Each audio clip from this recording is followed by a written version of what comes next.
السلام علیکم۔ اچھا، آج میں بھی آپ لوگوں سے ایک اور بڑی امپورٹنٹ بات کرنا چاہ رہی تھی، وہ یہ کہ ابھی کچھ دنوں سے میں دیکھ رہی تھی کہ انسٹا پہ اور ٹک ٹاک پہ سعدیہ امام جو ہیں وہ اپنی بیٹی کے ہمراہ کسی پروگرام میں، کسی شو میں جو ہے وہ گئی ہیں، اور وہاں پہ ان کی بیٹی نے بہت خوبصورت ماشاءاللہ سے نعت پڑھی ہے، اور بہت سارے لوگوں نے ان کی جو ہے وہ بیٹی کی شکل پر کمنٹس کیے ہیں کہ پہلے تو یار یہ بہت خوبصورت تھی، اب اس کو کیا ہو گیا، یہ بچپن میں بڑی پیاری تھی اور اب اس کو کیا ہوتا جا رہا ہے، دن بدن ایسی کیسی ہو گئی ہے، فلانا ڈھمکانا۔ تو پلیز دیکھیں، ماں کے لیے اس کی اولاد جیسی بھی ہو، وہ اس کے لیے اس کی جان سے بڑھ کے ہوتی ہے، ٹھیک ہے۔ اس کے لیے وہ کیا ہے وہ سعدیہ امام ہی جانتی ہوں گی، ٹھیک ہے۔ بحیثیت پیرنٹس آپ لوگ بھی ہیں، ٹھیک ہے۔ اپنے بچوں پہ رکھ کے سوچا کیجئے کہ آپ کو اپنے بچے کتنے پیارے لگتے ہیں، ٹھیک ہے نا، آپ کے اپنے بھانجے بھتیجے کتنے پیارے لگتے ہیں۔ تو اگر آپ کو، آپ کے بھانجے بھتیجے کو، آپ کی اولاد کو کوئی اس طرح سے کچھ کہتا ہے تو کتنا آپ کو برا لگتا ہے، اور آپ کتنا ڈسہارٹ ہوتے ہیں، کتنا مائنڈ کرتے ہیں آپ لوگ، ٹھیک ہے نا۔ تو بعض کا تو کچھ لوگ اتنے اس میں آ جاتے ہیں کہ بھائی اس نے ہمارے بچے کو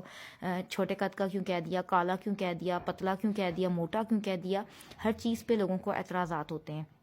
تو کوشش کیجئے کہ ذاتیات پہ بات نہ کیجئے، کہ دیکھیں اللہ تعالیٰ نے سب کو بنایا ہے، اور انسان کی جو تخلیق اللہ پاک نے کر دی ہے، ٹھیک ہے، آپ کو مجھ کو اس میں بالکل کیڑے نکالنے کا کوئی حق نہیں پہنچتا۔ ہم اگر کسی انسان کو کہتے ہیں کہ وہ ایسا ہے، اس کی ناک ایسی ہے، اس کی شکل ایسی ہے، اس کے دانت ایسے ہیں، اس کی آنکھیں ایسی ہیں، یا اس کا منہ ٹیڑھا ہے، یا جو بھی ہے، جس قسم کی بھی ہم بات کرتے ہیں، یقین کریں یہ ہم نعوذ باللہ اللہ پاک کی بنائی ہوئی تخلیق کردہ ایک چیز میں ہم نقص نکالتے ہیں، ٹھیک ہے۔ تو یہ ہم اس انسان کی تو دل آزاری کر ہی رہے ہیں، ساتھ ساتھ ہم نعوذ باللہ اللہ تعالیٰ کی بھی بنائی ہوئی چیز میں ایک نقص نکال رہے ہیں۔ تو یہ کتنی غلط بات ہے، اس چیز کا جو ہے وہ ہم سب کو احساس ہونا چاہیے۔ ہم بات کرتے ہوئے سوچتے نہیں ہیں، دیکھتے نہیں ہیں کہ ہم کیا بات کر رہے ہیں۔ کوشش یہی ہونی چاہیے کہ انسان جو ہے وہ اپنا جو ہے وہ منہ بند ہی رکھے، خاموش رہیں۔ جتنا آپ خاموش رہیں گے، کہتے ہیں نا ایک چپ سو سکھ، تو وہی والی بات ہے کہ آپ کوشش کیجئے کہ کسی کے بارے میں بھی اس قسم کے کمنٹس نہ دیں۔ اگر کوئی پتلا ہے تو آپ کو کیا مسئلہ ہے، لوگوں کو ٹینشن، تمہیں کچھ کھانے کو نہیں ملتا، آپ کو کھانے کے لیے کوئی کچھ نہیں دیتا، یا آپ کے گھر میں فاقے ہو رہے ہیں، اتنی تم کمزور، پتھر باندھ لو اپنے ساتھ، زیادہ تیز ہوا چلے گی تو اڑ نہ جانا، اور مطلب اس قسم کی فضول قسم کی ہم باتیں کرتے ہیں، ہم ان کے جو ہے وہ ان کو ٹونٹ مارتے ہیں۔ جو بندہ موٹا ہے تو ہم اس کو کہتے ہیں دیکھنا اب یہ بیٹھ گیا ایک جگہ تو اب تو اس کا اٹھنا مشکل ہو جائے گا، جتنی جگہ تم ایک نے گھیری ہوئی ہے نا، اتنی جگہ میں 3 اور بندے آ جاتے، یا مطلب اس قسم کی ہم فضول باتیں جو کہ ہیلدی ہوتے ہیں ان کے لیے بھی ہم فضول کی جو ہے وہ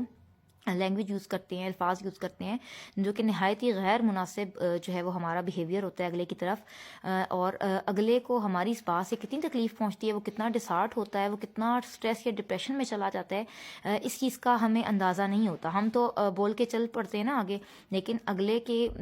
ذات پہ، اگلے کے دل دماغ پہ کتنی اس بات کا گہرا اثر پڑا ہے، اس نے اس چیز کو کتنا مطلب دل پہ یہ چیز لی ہے، یہ وہ بندہ ہی جانتا ہے، ٹھیک ہے نا، یا پھر اس کا خدا جانتا ہے۔ تو کوشش کریں کہ کسی کو بھی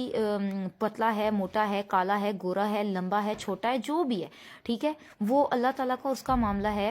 اور ہمیں، آپ کو، مجھے، ہمیں بالکل کوئی حق نہیں پہنچتا کہ ہم کسی کے لیے اس قسم کی لینگویج یوز کریں۔ ہمیں شکر ادا کرنا چاہیے اللہ پاک کا کہ اللہ پاک نے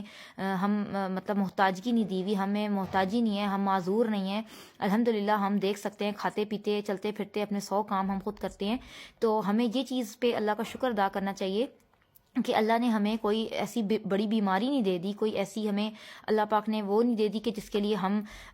چاہ کے بھی ہم کیا کر سکتے تھے، ہم کچھ نہیں کر سکتے تھے، ٹھیک ہے نا۔ تو اس لیے ہمیں کوشش یہ کرنی چاہیے کہ اللہ پاک کا شکر ادا کریں۔ اپنے سے نیچے کو جب آپ دیکھیں گے نا تو آپ کو احساس ہوگا کہ جو آپ کو اللہ پاک نے دیا ہوا ہے نا، وہ اگلے کے پاس نہیں ہے۔ تو جو نعمتیں اللہ پاک نے آپ کو دی ہیں، آپ کوشش کیجئے کہ آپ ان نعمتوں کا شکر ادا کیجئے، دن میں 10 دفعہ شکر ادا کیجئے تو بھی کم ہے، اور جو اللہ نے آپ کو نہیں دیا تو اس کے لیے اللہ پاک سے گلہ کرنا چھوڑ دیجئے، اللہ پاک سے دعا کیجئے، نہ کہ آپ اللہ پاک سے شکایتیں شروع کر دیں، ٹھیک ہے۔ تو بے شک وہ رب جو ہے وہ تقسیم پر قادر ہے، جس کو چاہے دے دے، جس کو چاہے نہ دے، جس کو جتنا چاہے دے، جس کو جتنا چاہے نہ دے۔ تو یہ سب اللہ تعالیٰ کے معاملے ہیں، ہمیں جو ہے وہ ان سارے معاملات میں نہیں بولنا چاہیے، بس اللہ پاک سے اپنے لیے